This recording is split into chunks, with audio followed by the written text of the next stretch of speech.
like your videos are, you can kind of tell, like I can tell when I watch your videos, like the different kind of cycles you're going through, like where your headspace is, where you are spiritually, like what you're focused on, and like how the things you've learned in previous videos, like I can see that evolution. Yeah, I mean, it seems that it seems like you're on your way to becoming kind of no bullshit. You're spiritual, but you also allow the ego to drive you. And so it's kind of um, the same Progressive. thing with me. Does Yeah. that make Yeah, it does. It makes a lot of sense. I mean, that's why on my videos, if I haven't posted in like 3 weeks, like I did last time, when I do post, the video is going to have a lot of different things in it.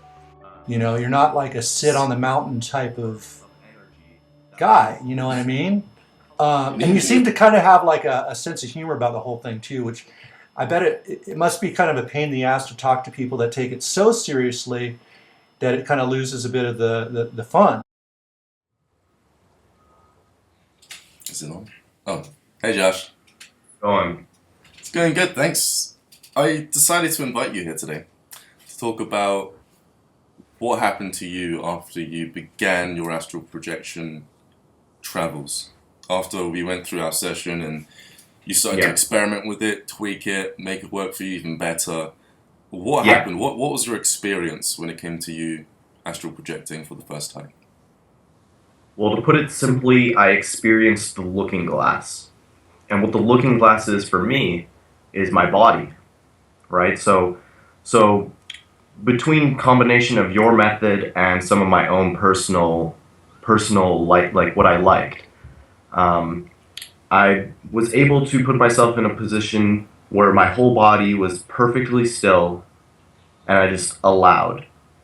And then when I allowed, it's like my body began to sink, right? But it's hard to explain. It's not like you're sinking into your bed, but you're sinking through your body, right? So it's kind of like you're sinking through a lens, and as you're sinking through, it's about to, like, it's like pulling you. And then once you reach a certain point, you get launched, and then you're in another place. And for me, there was this fractal. And this fractal was a spinning orb of energy that was colors that I've never even seen here, and they are the same colors, but not the way that we see them.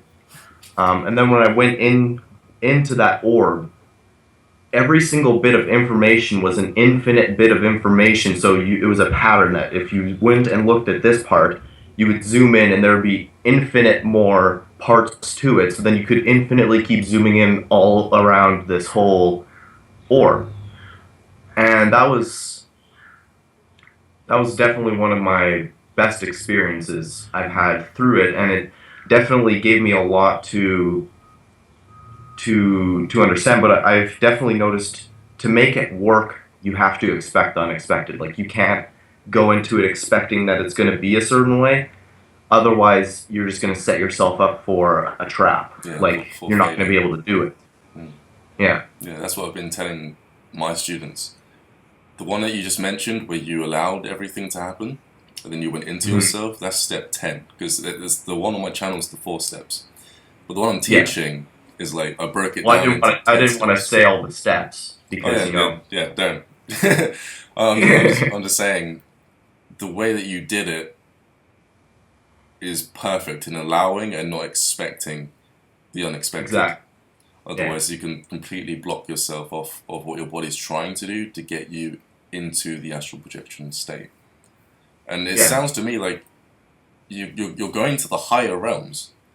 Because what you were explaining, the colors and the fractals and stuff like that, you are literally describing a DMT experience, but without even using the external Well, that's what it kind of feels like in your brain. Like, you feel like something's pulsating through your brain, and then all of a sudden it gets like shot out through your whole brain. Yeah, definitely. That's just why you feel your body for a bit, though. Did you understand everything that you were saying? Yeah. It's not like I was. Like, it wasn't like I was controlling a single thing other than what I was viewing. But I was completely aware of what I was viewing. it was very vivid. It was just as real as this, I would say. But obviously a lot different because you're not like I wasn't even my body. I was just a viewer. I was just viewing.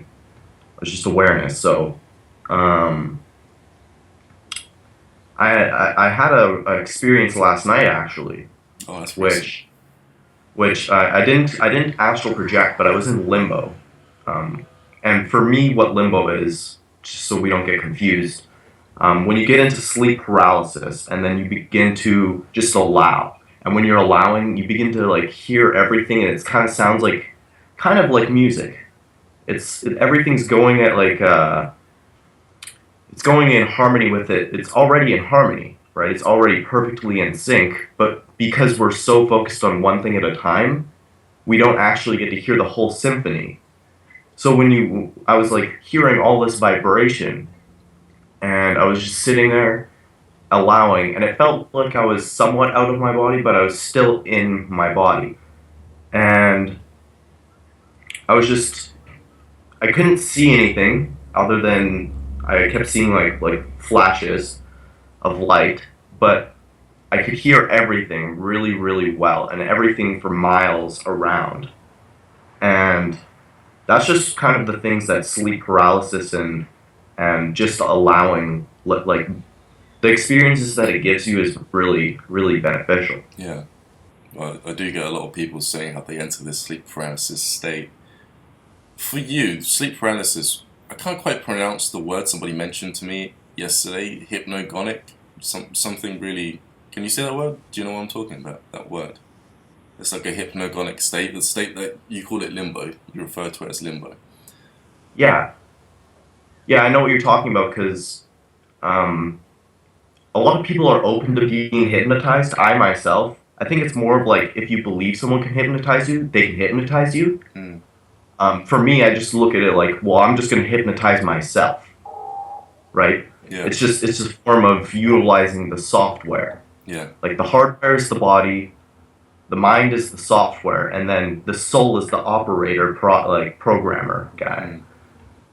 And so many people let their bodies run this physical reality, right? So to change that, you got to change your mind. You got to change the software. And then once the software allows, then you have access to the programmer, Mm. which is kind of how I view like meditation is gaining access. It's like every single cell talks to every other cell. So when you meditate, you're harmonizing with every other cell. We're kind of like the universe if you really think about it, because every sun talks to every sun. They're all communicating via light. Mm. And that's just like the body. Yeah. We're talking via cells. I like to look at it more like a computer. I look at it many other ways, but I like to describe it as a computer because most people can understand a computer. Yeah. Like your computer has loads of background tasks.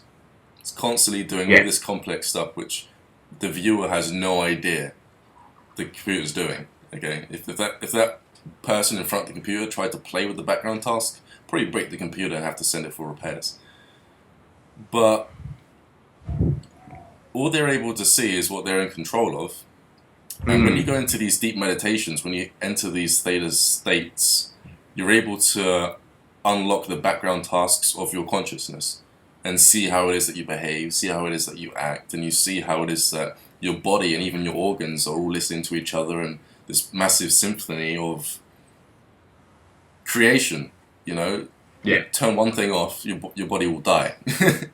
And these are all the background tasks that your body is running, which you're completely subconsciously unaware of. But when you start tapping into it, you can start playing around with it. Start playing around with your thinking, and you start to understand how people are put together a lot better as well. And then you start to go outside of yourself, and you start to see the relationship to the earth, you know, the sky, the planets, the sun. So in that sense, I like to look at it like that to help people This break actually it down. reminds me of something. Is it? Yeah, I had an experience one time where I was meditating, and all of a sudden I heard like there was 1,000 different me's, right? They're all screaming different things and in different personalities, and I was like, oh, so this is what is actually always happening, and I only am choosing to listen to one or two of them, right? So I think like everything is always like every perception in which you could perceive is already happening for this moment, and you're just choosing what you're tuning into. Yeah, exactly. And if it's distracting you though, if right now you've got those 1,000 yous that are talking, you could either turn them off or you can merge with them, and you create this like super being, which is incredibly strange. Because if those me's that you're talking about are connected to your past, so that as they're like distractions going on in the background task, you're going to want to collect them all up and merge with them so that you're completely focused on anything that you're doing within the present moment. You don't want your mind to be elsewhere like in the past. It's a big issue. But I figured that out when I was lucid dreaming. You know? Because when you lucid dream, your consciousness, it breaks apart and creates your environment. If you merge with it, you're merging with your subconscious mind. Yeah, when you, like, merging is a good way to say it. It's like when you merge with yourself. That's a good thing to think of. Because most people try to, when they have a thought, and they don't like that thought, they try to, like, somehow feed it. But by the way I mean that is they feed it by trying to say, no, I don't want that thought, or I don't want that, I want this. But all they're actually doing is giving it energy, because energy is all the same whether you're saying this or that or here or there or good or bad. It's all the same energy. So if you're directing your energy at that thought, whether you're telling it no or yes, you're still feeding it. So the trick is to just allow your thought and embrace it for what it is. That's definitely, which is yourself. Yeah, that's definitely one piece of the puzzle. The mind is very complex. There are many ways to trick your mind into interfering with what it is that you're trying to do. If you're saying, okay, I'm going to try and make this thought disappear, yeah, you're attaching your attention to it, but you're also allowing it to come into your view to distract you, because you're making it happen, right? You're saying you're putting something in the way to give you the option to try to make it not get in your way, kind of thing. You know, so your subconscious mind is like your best friend in a way, because it's going to do anything that you want. And if you're thinking that your mind's overactive and you've got all these things distracting you, then yeah, you're giving your subconscious permission to distract you. Just to experience that one thought that says, I'm going to try not to be distracted. You know? And there's probably more ways that your subconscious mind distracts you, which I've yet to discover, but I'll probably make a video on it at some point. Yeah, that's actually a good point. The subconscious mind is like, it runs the show, but at the same time it was programmed by you, right? Like, it was programmed by me. It was programmed by whoever the operator is. So if you don't like the way you are, really you just have to embrace that, well, I made this, so I need to change this. Yeah. That's a wonderful point. How to undo it. I mean, I always say, when you're a child, you're perfect. So what experiences throughout your life created your mindset? And then when you start to remember your experiences, you can tear it apart and really observe how it is you came into being, your mindsets. And then you can deliberately choose to do it again, but slightly different, to create a new mindset in the future, which is going to get you a beneficial result instead of a bad result in the past. You know? So you're turning the subconscious to conscious. Yeah.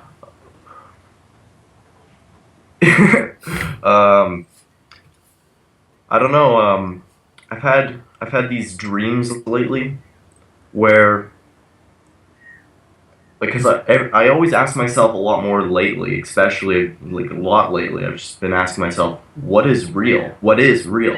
Like, in infinity, something must be real because it's infinity, right? There must be something that's real. My conclusion that I'm kind of reaching is the only thing real is infinity itself. Everything else, it's just a perception. Which is weird because it makes this seem like a dream. Right? So, do you ever train for things here that most people would consider insane? but because you know it's a dream here, you actually can do it. What I like to do is I like to use the astral realms and lucid realms. Mm-hmm. I like to do things there and notice how I'm doing them there over here. Mm-hmm. And any additional information as to how 3D operates combined to create something new here. Yeah. I don't have a perception of real, or like you were saying how you don't know what's real and what's not, like the infinite stuff. To me, everything's real. Everything. Okay. Like literally everything. Everything you can experience is real. There's just Because different it's levels. infinity. Yeah. It's just different levels of creation and different levels of awareness. And the whole concept of things aren't real and things are fake, that's a very limited mindset. It's confusing. It's confusing. It doesn't make sense. Doesn't make sense, and it's a very limited mindset, which I think limiting beings that are feeding into this idea of separation have created. You know? But yeah, I only discovered that, and it gets really complex. I'm not even sure if I can put it into words. Is it like bringing the lucidity of there here? Yeah, there's different levels of lucidity in any place that you're at. Even here, you can become incredibly lucid, and you get people like that who start to notice things in 3D, and they start to hate the world. You know, but you can go even deeper, and you start to understand consciousness by understanding yourself. You understand how everything is all linked up, and it gives you a massive edge. And to attracting things like law of attraction and stuff like that. So yeah, 3D, you can learn a lot from 3D, not just from astral projection and lucid dreaming. But there's always aspects of control in all the realms that bleed into one or the other. Always. Yeah. In 3D, it's actually... every possibility is linked with each other. Yeah. It's like a... Like had a sphere. If you had a sphere, there would be infinite curve, but there would also be infinite points within infinite lines, which all truly are just part of one sphere, but they're all infinitely touching each other through infinite different points. Or even simple analogy, a Rubik's Cube. Have you ever taken apart a Rubik's Cube? You ever cheated and just broke it and just put it back together? Actually, I think so when I was a kid. Well, say this green part's Earth, this is the astrals, and this is lucid, right? Well, if you take it apart, what's connecting it inside, it's being used to create all three sides. So what you're doing is you're accessing the center of the Rubik's Cube, and you're realizing how it's all piecing the rest of the dimensions together. That's probably the easiest. Kind of like that's very... For some reason in my mind, did you read that article I wrote about what is gravity? No. Okay, I wrote an article about gravity, and I think it's the higher dimensions actually pushing down into what I call an infinite potential orb, right? So there's light, which is something. We'll call light something, and then we'll call darkness nothing, and nothing is just infinite potential. So an infinite potential orb, and then you push all the layers of something on that orb, and it creates this holographic layered world. So for Earth we have one, the Sun has one, every single thing has its own infinite potential orb, but depending on the size, depends on the size of the orb. So there's just as much something for there is nothing, because nothing is a lot more dense than something.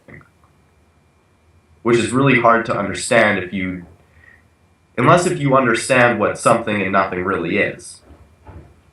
Explain.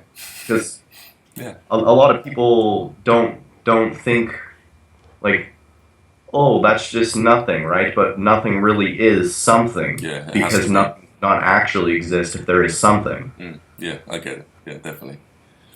So if you look at electromagnetic force pushes, right, and gravity pulls. So we can already understand that they're intertwined, right? But we don't understand what gravity really is, other than the fact that it has an effect here.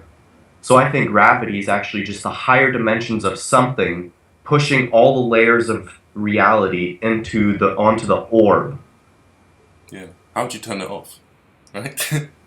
Levitation, stuff like that. And can you turn off something that has infinite perspective? I don't know if you really could.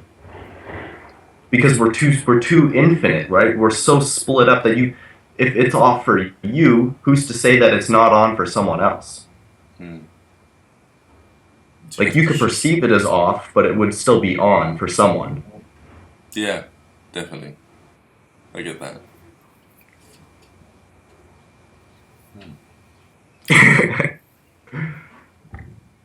Do you know, I had a thought the other day with, the concept that everyone thinks about? People who haven't experienced it, they call it a concept. But then there are people out there who have experienced it, who know it's just truth, and that's the always one concept for those of you guys who don't know what it means. And the way I looked at it, I was at the cinema watching The Avengers last night. And How is it? It was okay. It was alright. Very Avengery. It's like watching one giant movie, right? Because they've got all the other ones that come out one after the next. Exactly. But the way my mind operates, and I did this through becoming lucid, is I had a carton of orange juice. I was like, I'm going to throw it away in a minute. I'm going to throw it away after this movie. I'm going to throw it away. I'm going to throw it away. After the movie finished, I looked at it, and I had a vision of one of the guys. No, she was a girl. One of the girls picking it up and throwing it away. But it felt like I was doing it, and I used that to convince myself that technically I am going to throw it away, just not in this body. And then I left it and walked away. You know.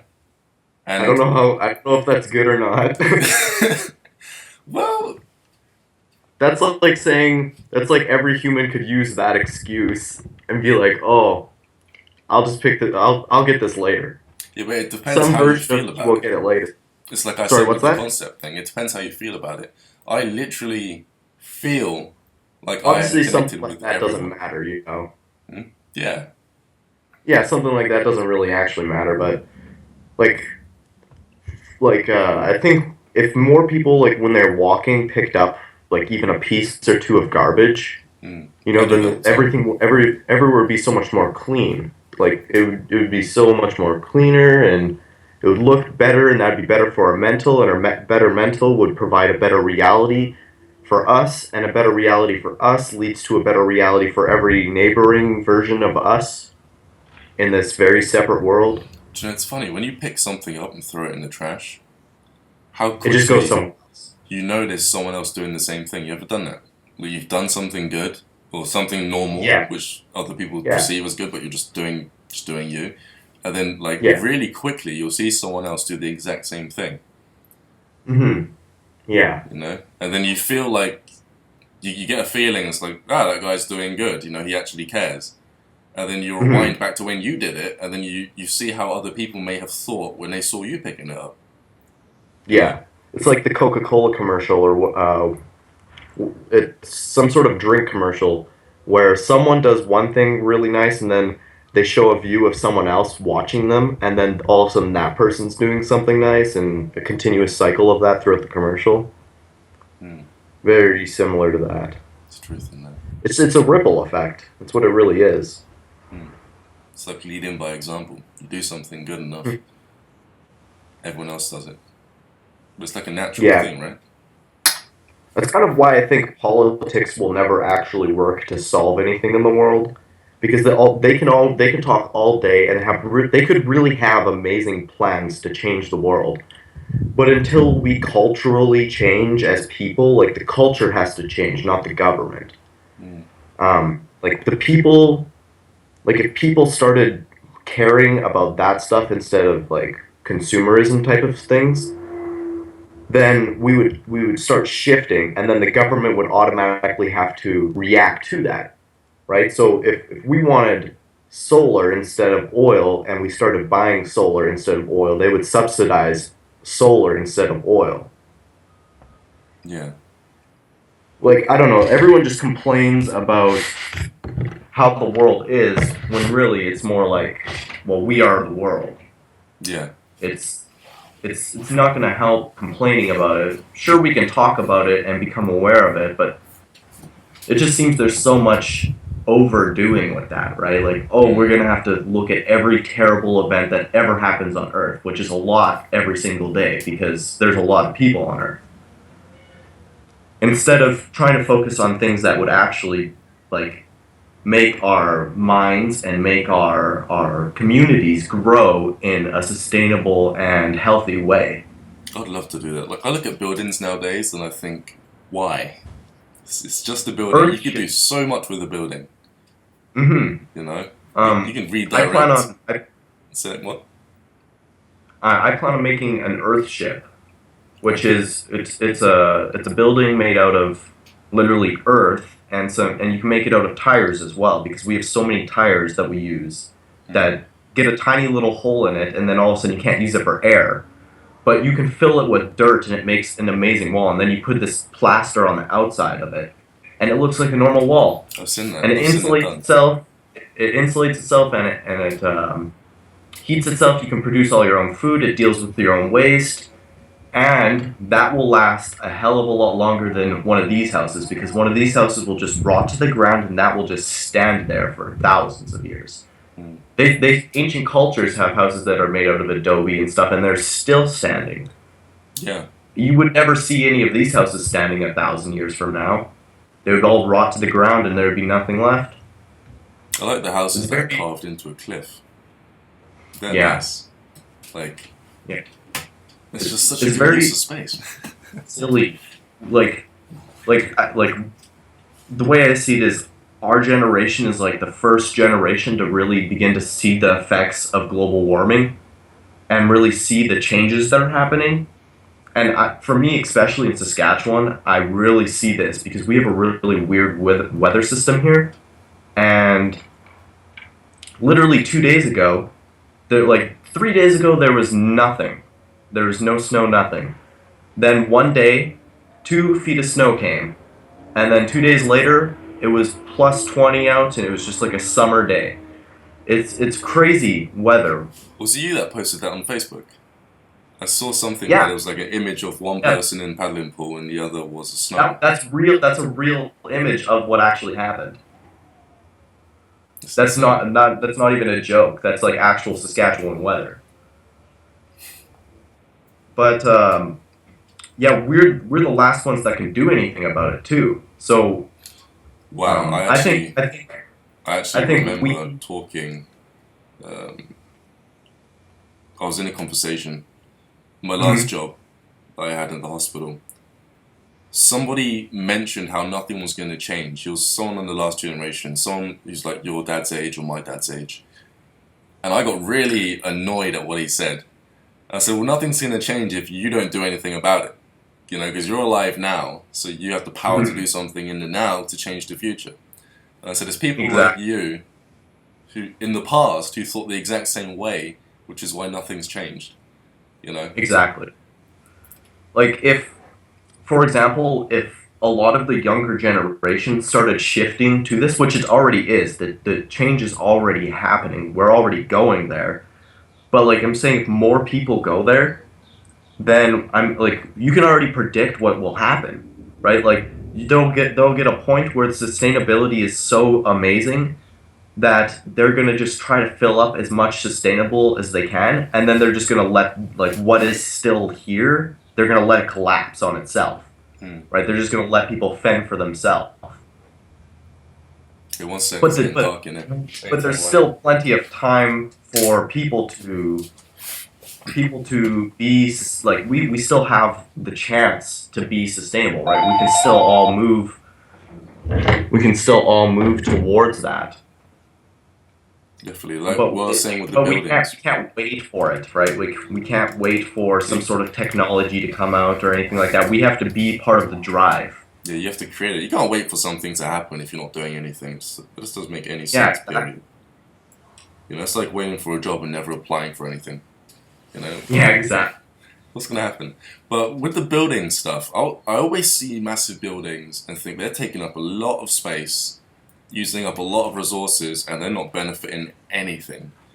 Yeah. At least make the entire building solar paneled and then put the energy towards something good. Or bend the building in a way where the wind comes from one direction and moves it to another place. So that'd be pretty sweet. Can you imagine an entire city like that? So you got hot air coming from one area and it goes round, and you can deliberately, if the entire world was like that, you can literally control the weather system with the planets to a degree to make some sort of change. Yeah, you could really, like, even now there's a saltwater car that has recently come out on the market. And if we used saltwater for fuel for, let's say, not too long, but just long enough to get off of fuel and move on to something more renewable like solar and wind, but if we used it, we could literally combat our CO2 emissions. We could also combat rising sea levels, which is going to be a huge problem in the next 10, 15 years. And we would be using very clean energy. And the company that made the cars actually already got plans for trains, planes, making like power plants with it. And the greatest part about this is it's using quantum mechanics to utilize that energy.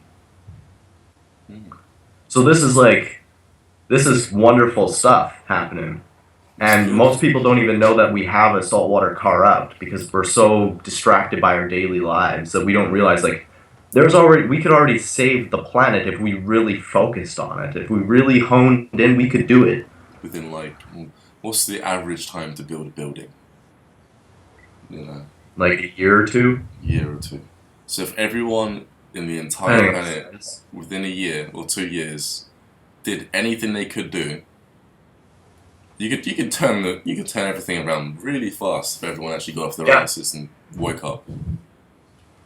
But if it doesn't happen within our lifetime, it will happen within our I had this dream that I won the lottery, and I bought a bunch of different properties all over Canada, and I built sustainable eco-villages, and then I just gave them away. Which is like, here, as long as you have some sort of degree to be productive so that you can help out people for free, then you could just have it for free. And then you would attract some of the best people to make some of the best communities, and you would it's like if we just stop charging people for things, you know what I mean? Like, oh, here's some of your resources from your planet that you're a part of, but you need to pay money. That just seems mind blowing. I'm not saying money is a bad thing. Because money stops people from wasting our resources, but at the same time, the people who now control the money are the ones wasting the resources. So it's like, people say, well, if we didn't have money, it would be crazy because people would be taking advantage of other people and everything. But it's already happening. So that's obviously not very true. It would happen anyways. We just got to find some sort of way to make a system. I don't know why I think about this so much, but it's got to happen, so might as well think about it. But you got to make a system for everyone to get their basic needs for free, and then they could trade what they either make or what they service. Like trading would be the smartest way to do it. Yeah. And of course, some people would obviously get taken advantage of because that's how everything always works. There's always some people who will take advantage, some people who will be taken advantage of, and you just gotta be smart about it, which a lot of people are a lot smarter now because we have so much access to information. Information's empowering us. Yeah, definitely. It's like if you knew how, like, because we have history at our fingertips, we can literally look, well, this is how everything pretty much was, obviously not exactly, but pretty close to what it was happening 100 or 200 years ago. We know kind of what was happening, and just from learning about that stuff, we can already understand how to set up a better system for today. But we can't keep, like, what we keep doing is just a cop-out because we're just making the same system, but in a different way. Do you know why it is that you keep coming up with these ideas? because it, like, the collective is thinking of it, right? But what's Like, happening is you're channeling the past generation's faults, and you're Mm-hmm. fixing it. And when even just by thinking it and not being able to do anything right now, you're actually doing a lot. Because you're spitting it back out, and then other people collectively grab hold of it.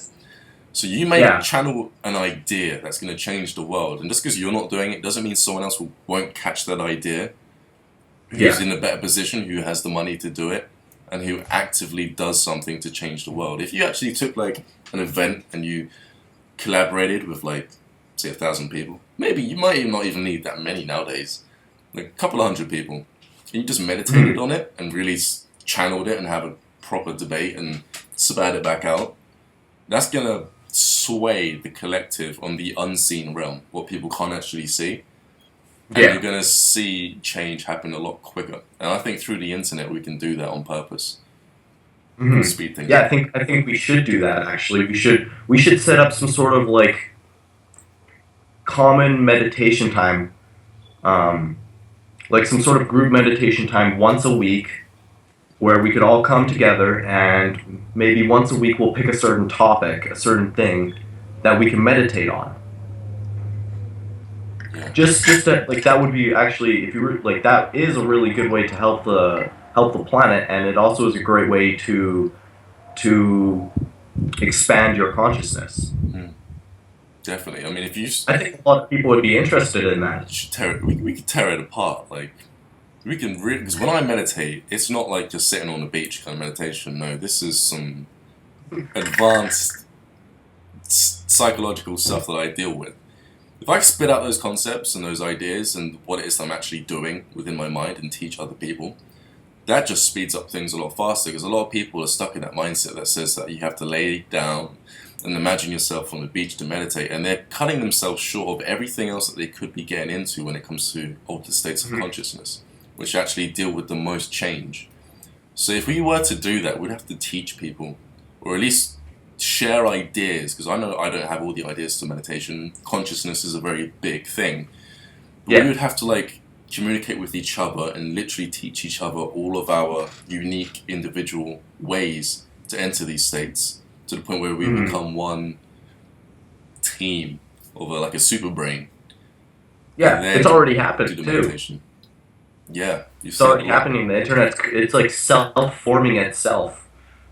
But what you were saying before about teaching people, the best way I can think of it is there's this process that's happening right now. It's called, like, you can call it the process, and we're all processors, right? We're all processing what is the process.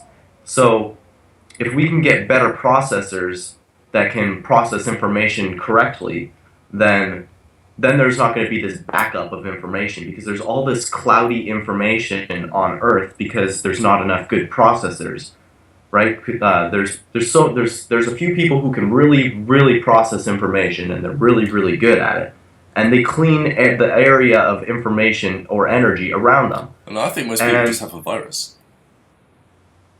I get what you mean. The virus in the software, right? They're all plugged up. They plugged up with other ideas and perceptions of people who've never done anything before. Once you unlearn everything you've learned, your hard drive's clear and clean, and you just run off your own experiences, then you become a clear channel to get all this information. It's like an upgrade. You know? Yeah, exactly. It is kind of like an upgrade, but at the same time, it's like what you were. Yeah.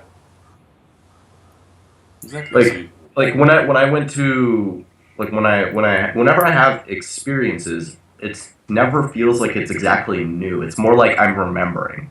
Or whenever I learn something that is really like for my development of consciousness and my experience, whenever I get something new, whenever I get to the next milestone, it's not like it's more like 20% learning and 80% remembering. It's mainly remembering. Agreed. I'm just thinking of the whole learning process, because it's 100% for me remembering, and then it's just. I think it is just remembering. I just like, just because I have a perception of what learning is, I think it's learning, but it's beginning to turn more into remembering. Mm. But I think that's just more as I get a clear picture of what's happening within, like being blessed with inner sight. You're just clearing your inner self, and you begin to see things clearly within. Yeah, definitely, 100%. I love being conscious. I'm not going to say I love being alive, because by what I've experienced, I feel more alive sometimes when I astral project, and I haven't even got a physical body.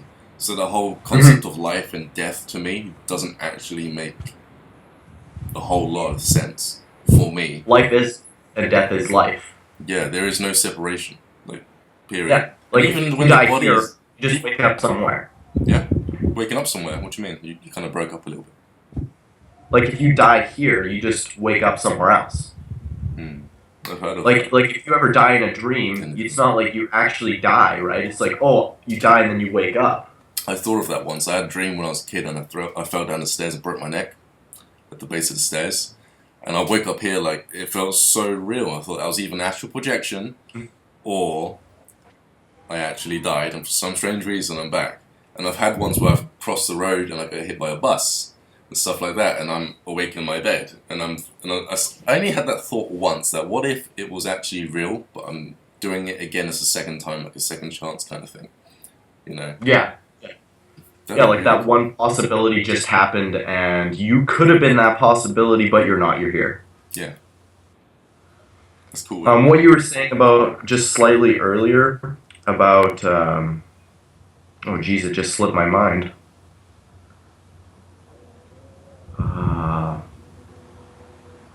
You'll come back at some point.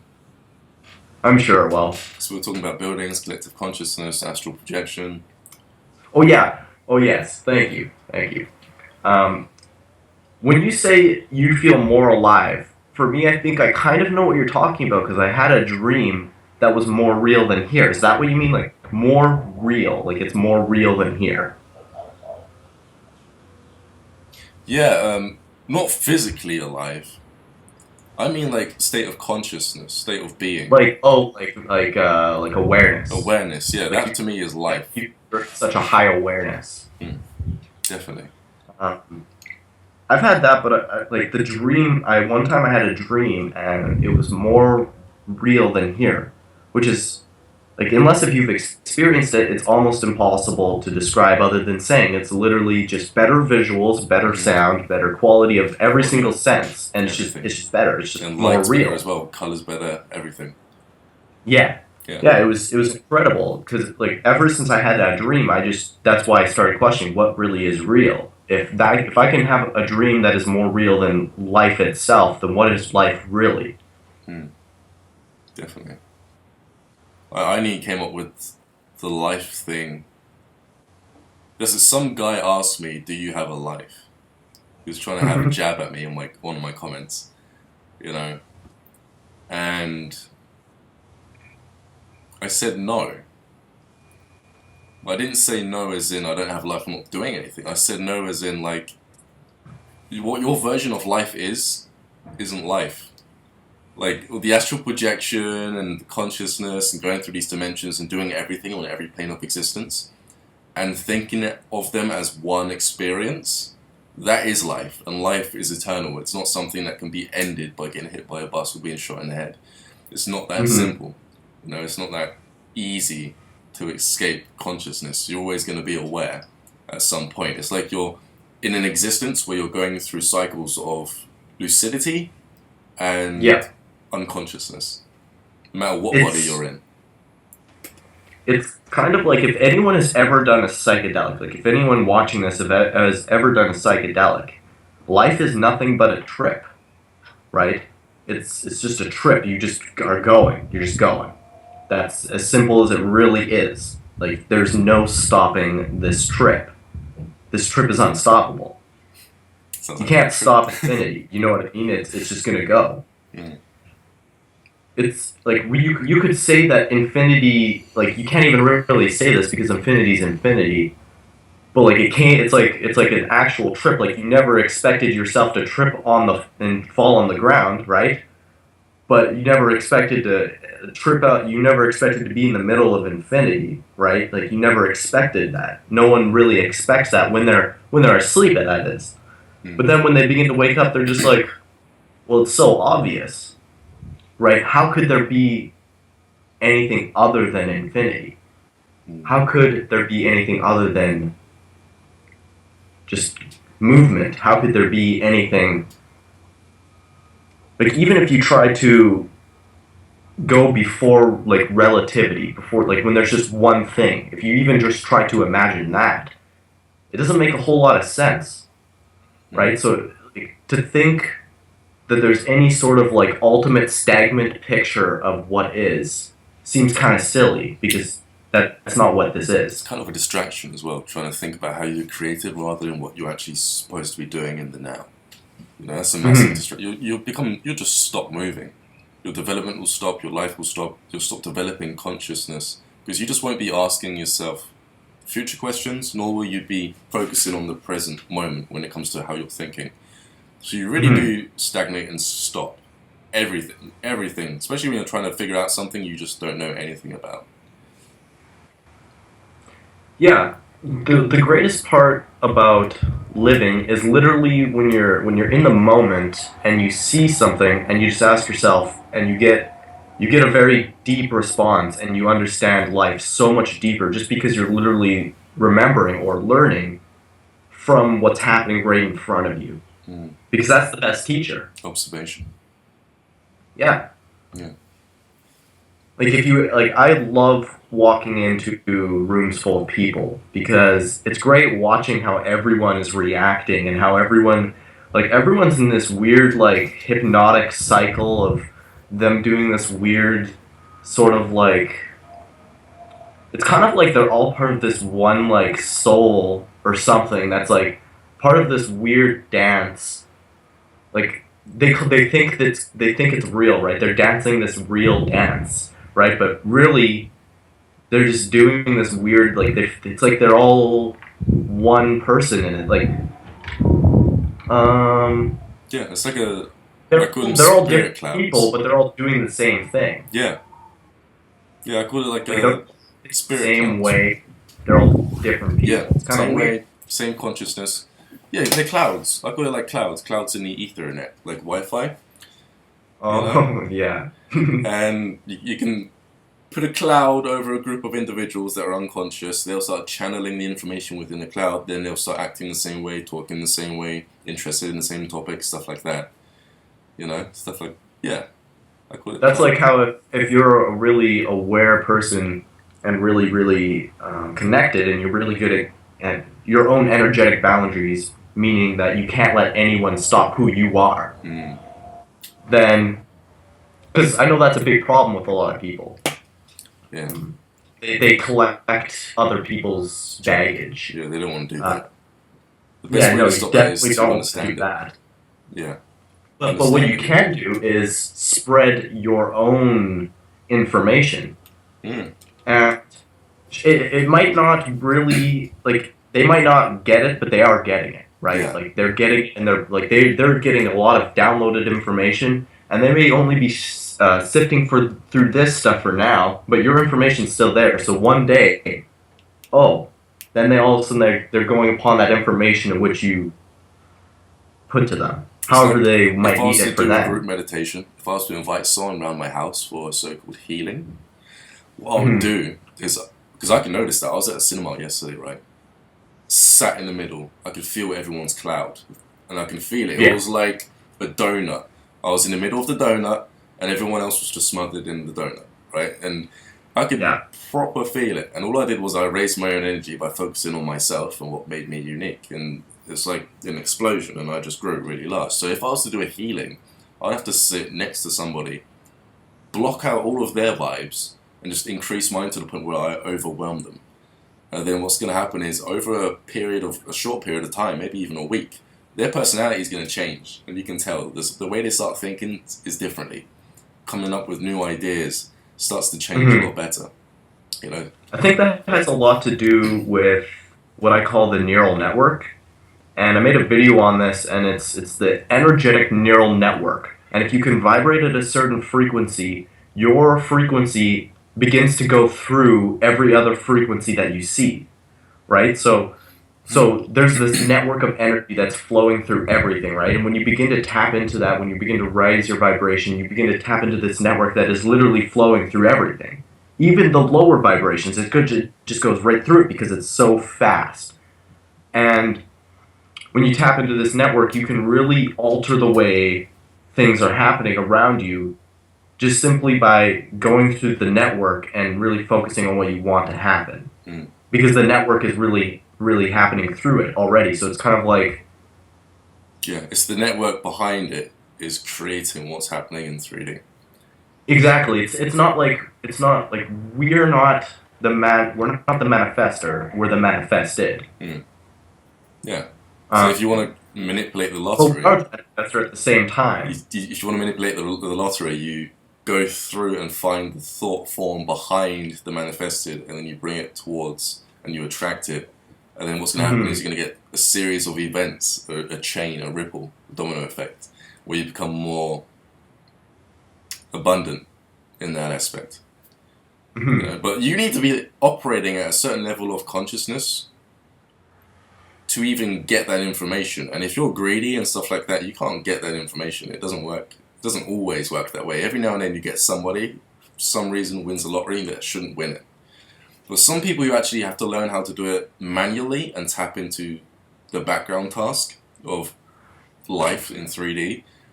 Our mindsets, they're not ones based off greed and materialism, period. I couldn't care less about what the money is or what it could buy me. What I'm interested in is where it can take me and other people. You know, funding proper schools with proper religion, stuff like that. Not religion, proper like systems of thought. Yeah, stuff like that. Like to teach someone to be a critical thinker. Yeah. To say religion, because that's pretty much what most people have tried before, right? They've tried to build these societies which help the way of life. But I want to really help people's way of life properly, you know? Yeah. Something. Do you ever go to somewhere really busy and then just go, like, I call this unified focus, where you're not focusing on anything and you just allow, and then eventually you're focusing on everything.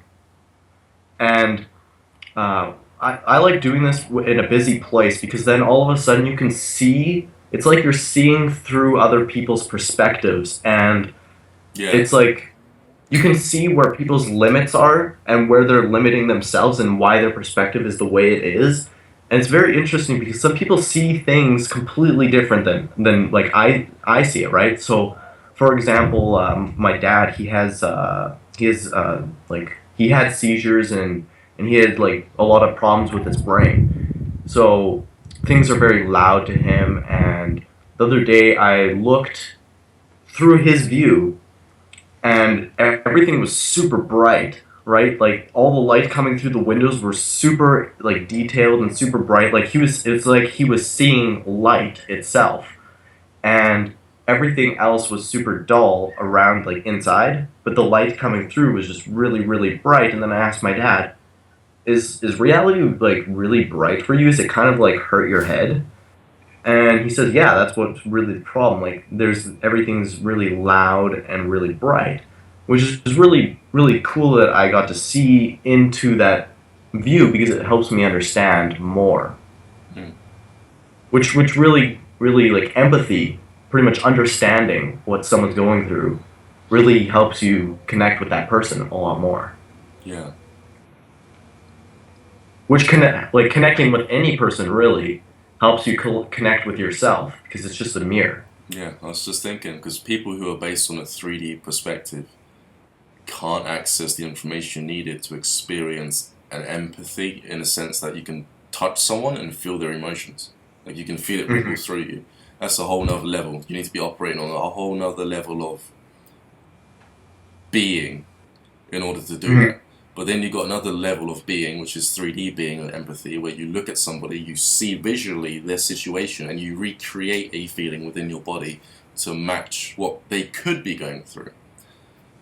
But most people nowadays are empaths on the higher level.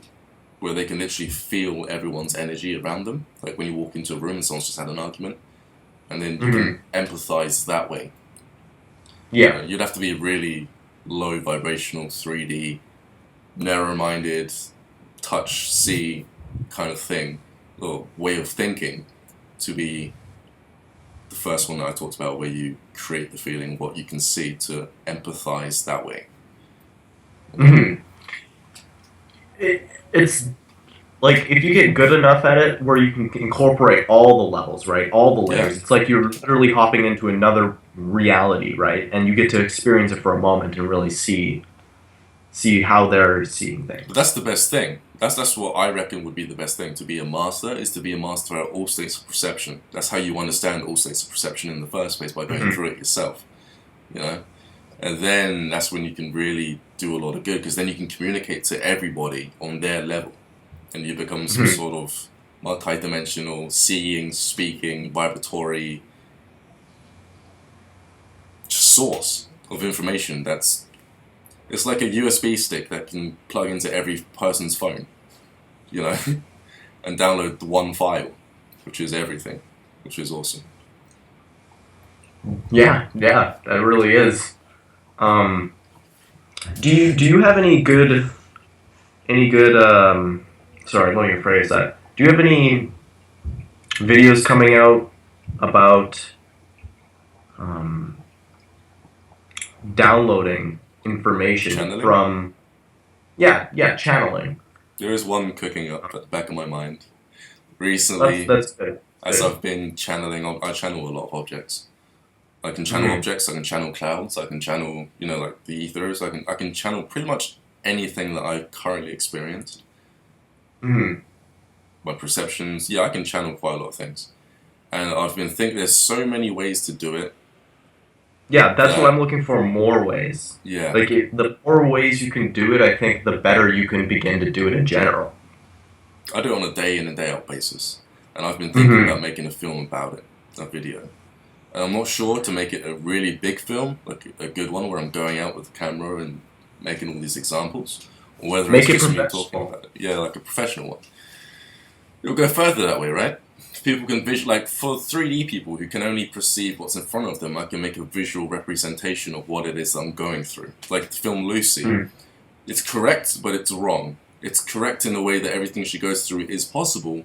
However, they show it in a 3D perspective. When she touches her spine and she can feel her blood flow and everything, she can't see it, but she can feel into it. But they showed it on the film, her seeing it. And they did that on purpose so that 3D people can get an idea as to how it is that most people like that can operate. Yeah, actually, because whenever I get into like deep meditation or anything, a lot of people talk about seeing these like crazy visuals and stuff.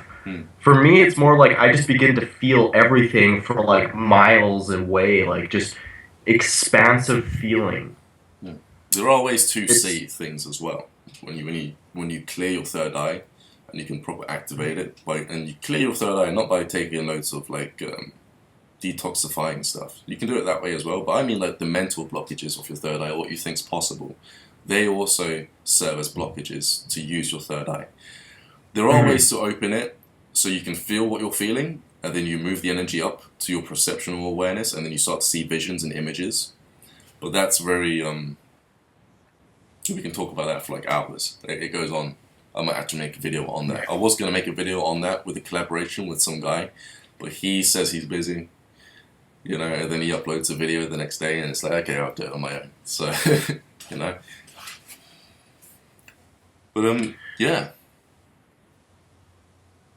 So what's your plans for Astral Projection? Where do you want to go next? Because a lot of people say the moon, inside the earth, Ark of the Covenant. They always seem to be interested in other people's stuff when it comes to Astral Projection. So where would you... I want to make my biggest dreams come real, whether it's here... Well, obviously it's going to come real here because that's what I want to work to, and that's what I am working to. But I realize to make that happen quicker, I need to experience it as if it's real somewhere else. So that's what I want to do next. And for me, that's a small community in the wild, like just deep in the forest, and we're all training. And most people make this sounds crazy, but we're training to master this reality. We're learning abilities like dealing with elements, telekinesis, teleportation. That kind of stuff is what I want to move to, because I think for, like, personally for me, I believe in infinity. So I think there's no way to do this, for myself at least, for someone who believes in infinity, than to just go for what I think really actually exists. And for me, I think anything exists in infinity. So I'm going to do what I think would be best. And a lot of people who believe in energy and stuff, they believe in being able to manipulate energy into doing whatever you want. They think of doing things to make some sort of battle where they can battle good versus bad or whatever. For me, I think I want to come at it from a balanced approach and be a peace being, not being able to be touched by violence, but always being able to spread my peace and love. I think that is where I want to go. Definitely. But I gotta dream it before I can, I gotta see it. I gotta work on being there more. But also, I understand it's also very important to be here now. So it's always that's where my meditations come in hand.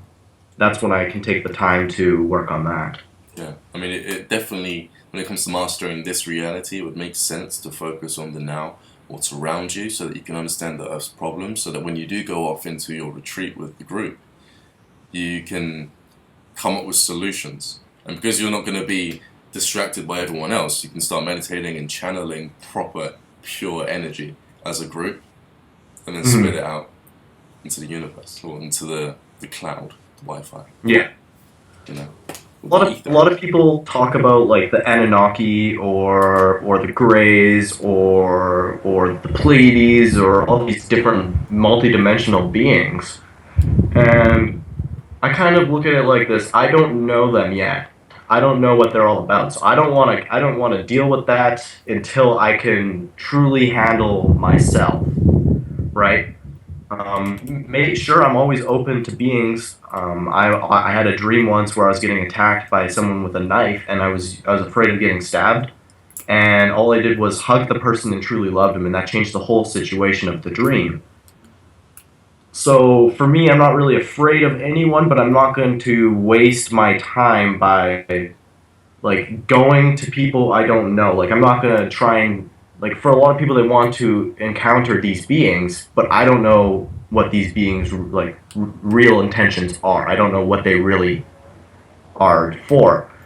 So I wouldn't really. A lot of people are excited about oh, I want to get abducted, or I want to go on an alien spaceship, but not really realizing what that could really mean, right? So I'd be very careful with what you really want. I wouldn't want something until you know what it really is. Exactly. I mean, I'm also open to it.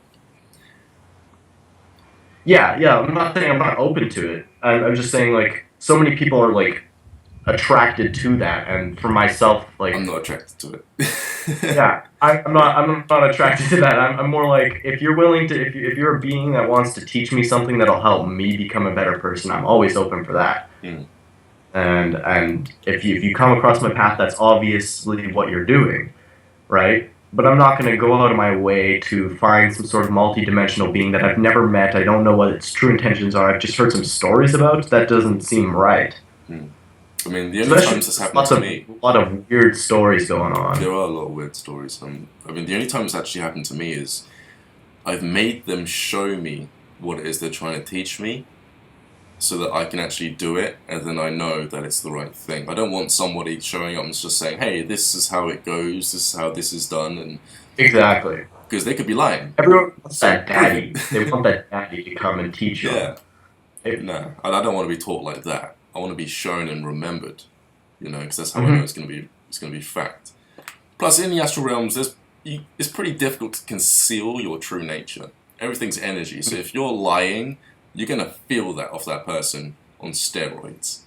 You know? Yeah.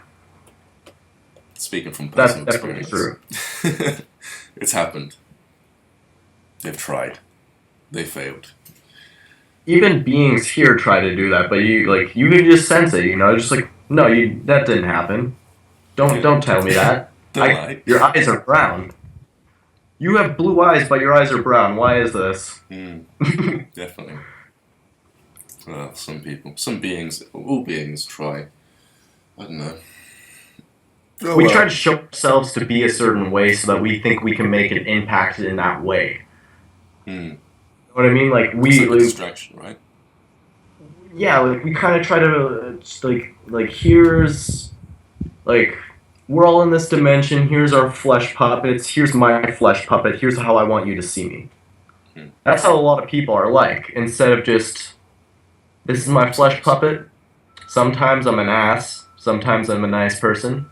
It all really depends on the situation, and I just react in the best way accordingly. And sometimes you do have to kind of be an ass to someone when they're acting certain ways to you. You know what I mean? Like, so many people just try to, like this was for myself as well, just trying to be, like, perfectly, like, saint-like, like, perfectly good, and, like, oh, I love everyone and everything, and that is true, I do love everyone and everything, but not in the sense, like, if you come up to me and you're like a complete ass to me and, like, are making fun of me and stuff, I'm not going to be nice to you. I don't like you. I do love you because you're part of infinity, right? You're showing me some beautiful things. You're showing me the contrast of things that I'm attracted to. But I'm probably going to react kind of like an ass so I can get out of this situation quicker, because this situation isn't benefiting both of us, right? So it's more about diffusing the situation than being perfectly nice. Nice. I used to be nice. I used to be innocent when I was a kid, not nice. Like, naturally, by my nature, I was a nice, innocent person. You know, I didn't swear or anything. It I think that's what it is. Yeah. And then stuff happened innocent. To me. I didn't turn nasty or anything, I don't think. Yeah, it's not like you're being an ass to everyone. It's more like you're not just going to take someone being an ass to you, right? You're not just going to be someone's punching bag. Definitely. Or at least... But you're not going to turn them into your punching bag at the same time, right? It's a balance. Diffuse it. Find out where it's coming from. Like, say a bully. Most bullies bully people because they get bullied by their dad, right? Yeah. So what you do, this is really cool, and this will actually work. You say the bully's next to you. He hasn't picked on you yet. And you're talking to somebody else. So there's 3 of you in the room, your best friend, and the bully's behind you. You say to your best friend, I'm not going to come over today. I went over last night to your house. No, I went over, last night to your house. My dad thought I was around your house for too long, and he beat me up. You know? He ended up spending the night in a prison cell. And you want to say that loud enough so the bully hears. Now the bully's going to relate to you, and he's going to feel your pain. Next thing you know, you and the bully's going to become best friends.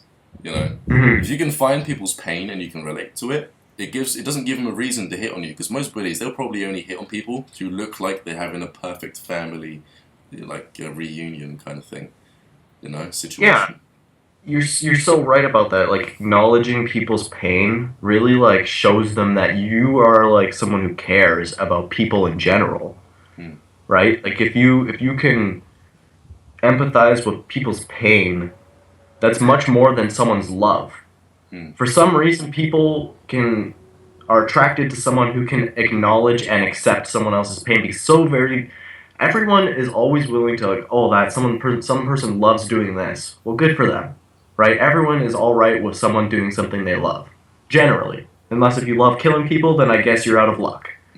But people never really want to accept other people's pain and other people's suffering. They always just want to...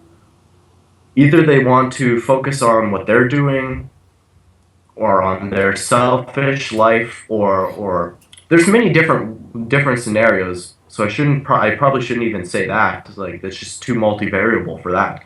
But they're just doing their own thing, and they're not really focusing on, like, everyone has their own pain, right? So, I mean, that's the way I used to look at it. Ever since I could remember, I'd never hit on somebody like. if I had the opportunity to notice someone's pain and to act accordingly to help them alleviate their pain, I would do that constantly. So technically, I do care about people, but I do it in the unseen. I do it without them knowing. It's indirect, and then it helps them out, and I do that a lot. So every day I'm doing that. I don't try to make it deliberate so that I give myself a pat on the back, like, hey, I did something good today. No, it's just a natural thing. I want to do it, and I'll do it without them knowing, so that I don't get any praise for it at all. Then I'll stay on whatever it is that I'm doing, whether it be the videos or the meditation or the astral projection, whatever it is. So I'm very much like a shadow worker in that sense. I got the shadow side of me helping people, and they have no idea I'm doing it. And then I've got these videos where I teach people, or at least guide people into discovering their own ways of doing things. It's funny, after I had that experience, like the inner body experience, I had a dream that night, and you were there, and the dream was, I was like, Ryan, guess what? I did it, Ryan. And you were like, wow, that's great. And I was like, let me show you, right? So then we I telepathically showed you everything that happened. You're like, wow, I gotta go. And then you walked up for some reason you were in my house, but then you walked up my stairs and left. And it was weird, but it was cool at the same time because I just telepathically showed you. Mm. Obviously that wasn't actually that version of you, but in a multi-dimensional infinite reality, that happens somewhere. It does happen somewhere. It does happen. I mean, it wouldn't surprise me if. How old did I look?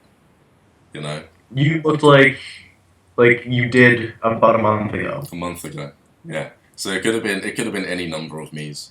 And what would be cool is if I can tap into all of them and get all of their memories, so that it's like I'm just one. Like when I merged myself from this experience, but all of the others. And then I get all the memories that come along with it, I've had weird ideas of what if I could just split myself into 50 of me, and then 50 of me would each go do our own sweet thing, and then we come into one thing, and it'd be like, oh, I have all those memories now. That will probably happen at some point after our lives. We'll probably end up going straight back to source and remembering everything. Yeah. I also wondered if I could make because there's I think there's infinite me's doing infinite different things and infinite different timelines, infinite different universes, infinitely. But I think that I could make a council of me's, right? There's a council of me's, and there's the best me for this area of my life, this area, the best of every area, and then there's the best operator. And then I'm the best operator, so I come to the council and I talk to every council member, and then that's how I could operate in the most efficient way. Just making the greatest council of Joshes. But even then, if you think about use and vibration and even words, when you say certain tones and words, it splits your consciousness throughout your entire being. So certain names make people act a certain way. If you have a nickname and someone kept talking to you like a nickname, your personality eventually will change slightly. So I reckon the best way to experience a more diverse you would be to change your name, change when you were born, change how you look, because color, images, the way you're shaped and everything deals with a different type of perception of reality, how people respond to you. So I would literally create loads of me's, but looking very different, like a massive, on purpose. To get more of a range of experiences. And yeah, there'll be other me's like that look similar to this, but I'll go bigger. Well, what if you are actually just another me? What if that's already how it is? Right? You are me, but because of your genetic line and your other yous that were before you in the genetic line, you end up like you because of all the other variables that your genetic line has gone through, but really we're all part of the same person. Yeah. Exactly. That's kind of that seems really odd to think of that, because it's kind of like Adam and Eve, and then we genetically diverse, right? And then there's probably going to be a point where you just come together, and then bam, we're back to two people, and then those two people merge, and then you're just one again. Exactly. That's what I was thinking. Adam and Eve, one thing was the masculine and feminine states of consciousness, and then they split into two materialistic beings, and then it's like a tricky ass life.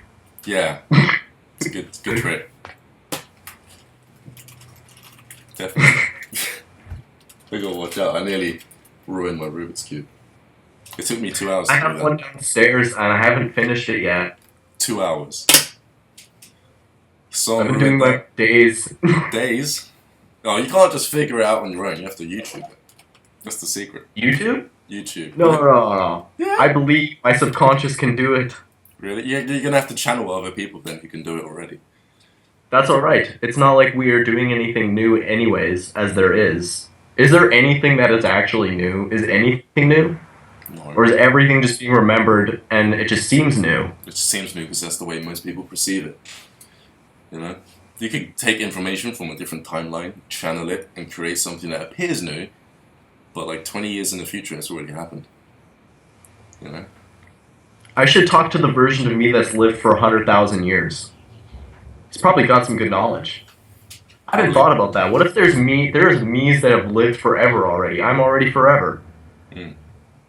That's incredible. I think that's just... Most people would probably say it's boring knowing all of this. Like, if you were connected to everything that's already existed and happened, you've experienced everything already, then it's like, what have you got to be excited for? Boring. Yeah. How could it be boring if there's everything? You could just, I don't want to do this, but there's everything, so I might as well just do this. But because there's everything, you could always do something else. But you've already done it. I'm already doing it. Right now. It's like your attention. You just got to look the other way, and then you're doing it, you know? That's what I like about this experience. You can't do everything and experience everything at the exact same time, not unless you're in some sort of state of consciousness. Well, then you wouldn't really be experiencing it, you know what I mean? Like, yeah, like physically, 3D. Us to actually experience something, that really is the experience itself. But then when you go into a view where you're, like, experiencing multiple people's lives and stuff at the same time, you're not getting as detailed of one experience. You're getting a much more averaged type of experience. Yeah, definitely. Averaged isn't a good word for that, though, because that's a very unique experience. It's like we have the option to see what could happen, what has happened, but we can make it more real in the now and materialize it. So we can literally see how we want our lives to be like. And that's what it's like to be conscious, in a way. You know? Yeah. Like the more I ask what is real, the more this does seem like a dream. So I think this is just a dream, and like why we are here is to become lucid in the dream. Otherwise, we would be thinking about this stuff. Whoa. Keep breaking up? Yeah, you broke up completely. Like, I got what you said, but the viewers may not have gotten what you said. Say it again if you like. Alright. Everything is seeming like a dream for myself. Yeah. So I think the reason why we came here is to become lucid in the dream. And if it wasn't, then we wouldn't really be talking about this to begin with. Because then we would be literally immersed in the dream. Just like if you're actually dreaming and you don't... If you're very aware in your dream, but you don't know that you're dreaming, you just go along with the current. So I think that's what's happening right here, but people are beginning to realize this is not what we think it is, so they're beginning to raise in vibration, and then eventually you get to the point where you realize this is nothing more than a dream, and then you can create your own reality, therefore becoming lucid in the dream. Yeah. You learn the 3D aspect of becoming lucid within 3D. Every different dimension has different aspects, different teachings, different ways of doing things, which correlate towards that plane of existence. Most people, they're in 3D and they expect that they can use the other systems of thought in the other realms to attract something in 3D, but they're missing one crucial thing. You're in 3D, you need to do something 3D to make it happen permanently. You know, like action, for example. You need to act. Physically, you have to do something sometimes, you know? I wonder if when the collective consciousness gets to a certain point, all the people who are lucid are just be like, okay, I'm just going to fly around now. Like, I wonder, like... I wouldn't even do that, just teleport. Just teleport. Sorry, what's that? Quicker. Teleport, it's quicker. Yeah, that's what I see in my mind. I see, like, myself, like, dematerialize into a bunch of different particles, and then all of a sudden rematerialize wherever I want to be. The whole planet is going to change, though. If the beings on the planet change, the whole planet's going to do the same thing. So the planet's going to become different. it's going to start to shift with us. Or maybe it's the other way around, you know. Yeah, maybe we're shifting to the planet. Mm. And the planet is shifting to the sun, and the sun is shifting to the galaxy, which is part of the universe, you know, and it just keep zooming out, and then eventually you get to this thing that you call infinity, and then it's just, you can't even visualize it really because it's just so expansive. So you have to break it down, and then when you break it down, then you can see a moving pattern or whatever you view it as. But really, you can never zoom out enough to the point where you like, oh, this is what infinity looks like. No, I mean, because you can always zoom out more, right? Definitely. The moment you think that, you cut yourself off of learning something new. You know. Yeah, exactly. The moment you think you have had a realization is the moment you don't know. That's exciting, though. Like you think you know, but you don't actually. Yeah, you know something. Because in infinity, the counter exists. There's more.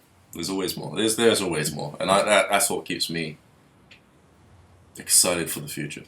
Or excited for a second from now, or after I upload this video. I'm going to know something. I'm always different every day. I always discover something new every day, and the rate that it's speeding up is on steroids. I can learn stuff within a couple of days, which normally take me like a couple of months. Yeah. It's crazy. Like last night I had an experience, and this is actually going to be part of my next video coming out called The Sound of the Universe. And I was actually out here on the deck at night, and I was just meditating, and I got to the point where I got into a deep paralysis, and I could hear everything perfectly around me for a long distance. But then I began to hear this rumble, and it's like the earth is spinning, and it has a distinct sound, and it's the star is also spinning. And it's going through its own cycle as well throughout the galaxy. So the farther you expand in awareness, the more you like. For me, I hear it and I feel the sound flowing through my whole body. But the sound of it is like it changes as you expand out. You know, I did something the other day at the park. I did when I was walking my dog. Took my shoes off, grounded, stood there. Yeah. And I basically did what you were saying. And when I pushed my consciousness into the earth, and I stretched it as far as I could, like a tree, I went off balance. And it felt as if I was rotating. And I thought, what if I'm rotating or I've picked up on the rotation of the earth? And I looked up and I felt very dizzy, like I was knocked off balance real quick. Yeah. Like, that's one of my favorite things to do is actually connect to the earth's spin. Because I find that we are already on the best ride in our whole world. Like, we could go on a roller coaster, but it's nothing compared to the spin of the earth. And then when you get real crazy and you get the sun involved, that's going a hell of a lot faster than the earth. So it gets real crazy real quick as soon as you start expanding far enough. But you got to get a nice good root in the earth first. You got to really get that down. That's what I've noticed. It happens quick. It's incredible. It does. It happens really quick. Like, even right now, cars that are over there miles away, or the wind hitting the side of the wall, it has a vibration to it. It's slight. Most people can't pick it up. But if your body's vibrating enough, you can pick up on everything. It's like your body's a tuning fork. I lay there sometimes in bed, and I can feel the ground shake a little bit from cars that are over there, and it ripples through my body. You know. That's very interesting. I actually picked that up I used to meditate with headphones in. You know, headphones, earplugs. I started hearing my own heart, and I could feel the ripple of the waves of the water go through my organs. Right? I can feel the density of my body and the densities of my bones and the different densities of the organs. And I was like, whoa, this is incredibly heightened, like intense on steroids. And then I went outwards and I could feel the ground. And that's when I rubbed the wall with my fingers, and I could feel the vibration run up my arm.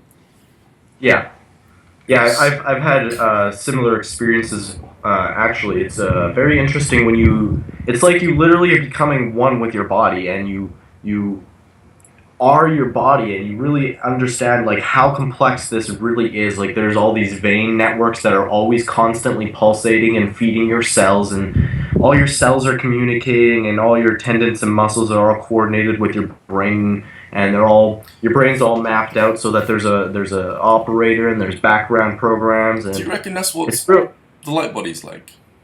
Mm-hmm. And when the processor gets good enough, then it realizes the processor is part of another processor known as Earth. So then you begin processing with Earth, which then you begin to like literally feel your whole environment. And a lot of people don't exactly understand what that means. Because if you can feel every cell, then that means your consciousness is in every cell. Yeah. Right? So it's like you're activating all of your DNA, literally. Exactly.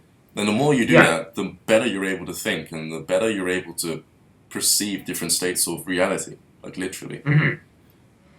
Yeah. Like most people would,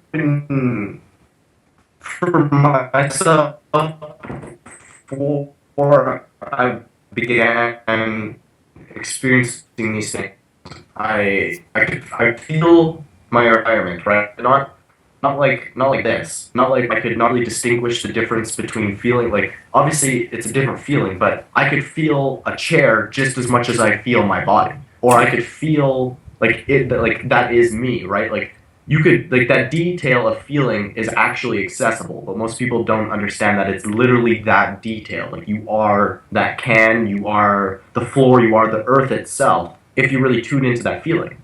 You broke up, but that's it. Say something? Yeah. Oh, that's great. You broke up and it was like a bad kung fu movie where the lip sync was completely ruined. Oh. Well, I heard everything you said. Everything you said was fine. No, you could make it out. So I guess that'll be about it for our chat, because the reception's getting really bad. I don't want it to cancel everything we've just done. It's gotten very windy here. Okay. Well, I'll upload this. I'll make my intro, the new intro for this, because I'm going to make these series of videos. Every time I teach somebody astral projection, and they have a profound experience, especially one like yourself where you went straight to the higher realms on your first time, which is amazing. By the way, you're the first to do that, to go to the higher realms straight away. I was really surprised. How long did that take you to do that, by the way? Like within that meditation period, or from that lesson that you taught? From the lesson. How long did it take? I think that was maybe 2 weeks, maybe 1 week, something like that. Weeks. That's pretty quick, especially when I taught myself how to project. It took me 4 years from scratch without listening to anyone, and it only took you a week to 2 weeks. That's perfect. Well, I was trying to do it for about a year total before that. But the way, like, listening to guided meditations and picking up all these other techniques, it was helpful, but I'm definitely gonna, like, the technique where like, especially the part where you talk about walking around in your house through your mind, but actually trying to experience it like it's real, like, that was one of the most beneficial parts. And then when you gave me the rest of the steps to really get out easier, it just made like the buffer layer, like the buffer time. Like let's say you want to hop to that dimension, you got to be patient and let your vibration sink to it. It shortened that. Yeah. It allowed me to get there much quicker. Because I think that's the whole thing. If you wait in what I call limbo, if you wait there for too long, then you kind of forget why you're there. Yeah, definitely. And then you just don't even do what you wanted to do. You end up like distracted in some weird place of your mind that doesn't really make sense, but it kind of makes sense, so you're going to go along with it anyways. Yeah. When really you have better things to do, but you just forgot because you were there way too long. Exactly. And then you just fall asleep. Sometimes. Or you lucid dream. Yeah. Maybe. You know. Well, that's cool. I'm going to upload this video. Do you want a copy for your channel? No. I think I'm going to make a video, and if you wouldn't mind possibly just linking my new video in it. Yeah, sure. I'll put the links. I'll put the links to his channel in the description below. And do you have a Facebook page or anything like that? Infinite Beings. I do have a Facebook page. Yes. Okay, I'll put the links. I will send it to you. Send it to me. I'll put the links below. Any link that you want to whatever it is that you're doing, I'll put on so that these guys can see it. And for sure. Great talking to you, Josh. This was great awesome talking chat. to you. Always nice. Definitely. Peace and I'll out. speak to you soon, okay? For sure. See ya.